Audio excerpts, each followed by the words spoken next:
بسم اللہ الرحمن الرحیم۔ السلام علیکم ورحمۃ اللہ وبرکاتہ۔ کیا موجودہ بندر بنی اسرائیل کی اس قوم میں سے ہیں جن پر اللہ تعالیٰ کا عذاب نازل ہوا؟ جیسے کہ اسلام میں جمعہ عزت والا ہے، عیسائیوں کے لیے اتوار اور ہندوؤں کے لیے منگل، اسی طرح یہودیوں کے لیے ہفتہ کا دن محترم تھا، مگر فرق اتنا ہے کہ اسلام میں صرف ان لوگوں پر جن پر جمعہ کی نماز فرض ہے، جمعہ کی پہلی اذان سے ختم نماز تک وہ دنیاوی کاروبار کرنا حرام ہے جو نماز میں دخل انداز ہو۔ عورتیں، بچے، مسافر اور بیمار لوگ اس حکم سے علیحدہ ہیں کیونکہ ان پر جمعہ فرض ہی نہیں ہے، لیکن یہودیوں اور عیسائیوں کے ہاں ان سارے دنوں میں دنیاوی کاروبار حرام تھے اور خاص کر شکار کرنا سخت جرم۔ موسیٰ علیہ السلام کے بعد یہ واقعہ پیش آیا کہ بنی اسرائیل کی ایک جماعت بحر کلزم کے کنارے شہر ایلا میں رہتی تھی جو مدینہ منورہ اور شام کے درمیان ہے۔ یہ لوگ مچھلی کے بہت شوقین تھے۔ رب کی شان یہ کہ ہر ہفتہ اس دریا میں بے شمار مچھلیاں نمودار ہوتی تھی، یا تو ان کے لیے امتحان تھا یا مچھلی کی زیارت کے لیے جس کے پیٹ میں حضرت یونس علیہ السلام رہتے تھے۔ باقی دنوں میں سب مچھلیاں غائب ہو جاتی تھیں۔ ان کے منہ میں پانی بھر آیا اور سوچنے لگے کہ کسی تدبیر سے ان کا شکار کرنا چاہیے جس سے شکار بھی ہو جائے اور ہفتے کے دن کی بے حرمتی بھی نہ ہو۔ آخر ان عقل مندوں نے یہ ہیلا سوچا کہ دریا کے ارد گرد بہت سے گہرے غار کھود دیے جائیں اور دریا سے اس غار تک نالیاں بنا دی جائیں۔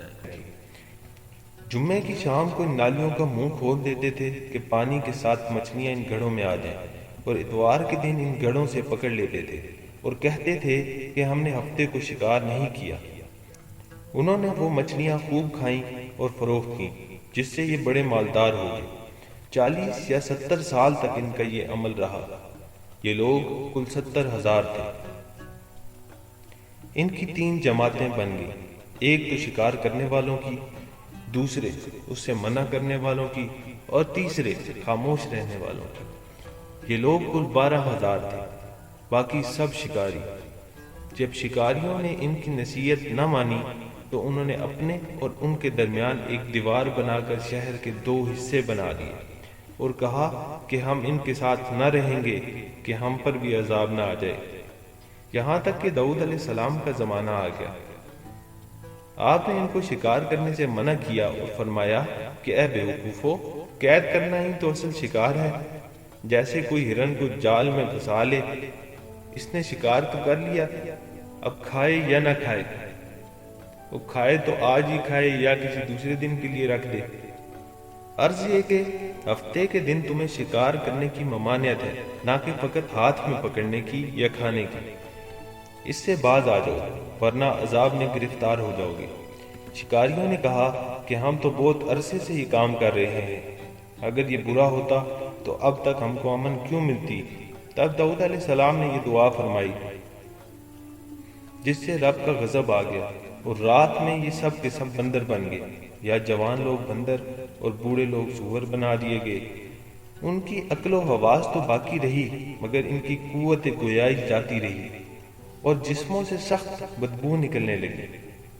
صبح کے وقت اس محلے کے لوگوں نے دیکھا کہ نہ تو اس محلہ سے کوئی آدمی آتا ہے اور نہ کوئی آواز، نہ کوئی دھواں وغیرہ نکلتا ہے، تو یہ دیواروں پر چڑھ کر ان کے گھروں میں داخل ہو گئے۔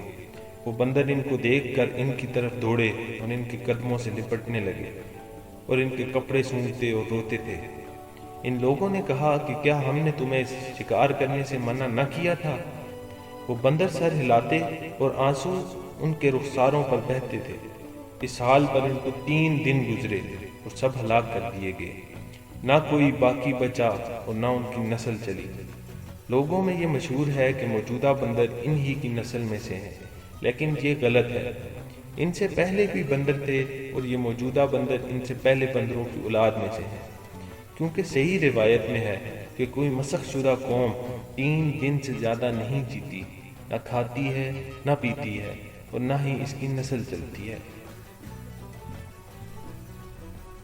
ایسی مزید ویڈیوز دیکھنے کے لیے ہمارے چینل کو سبسکرائب کریں اور ساتھ میں لگے بیل آئیکن کے بٹن کو ضرور پریس کریں تاکہ ہمارے ہر آنے والی نئی ویڈیوز کا نوٹیفیکیشن آپ کو سب سے پہلے موصول ہو۔ بہت شکریہ۔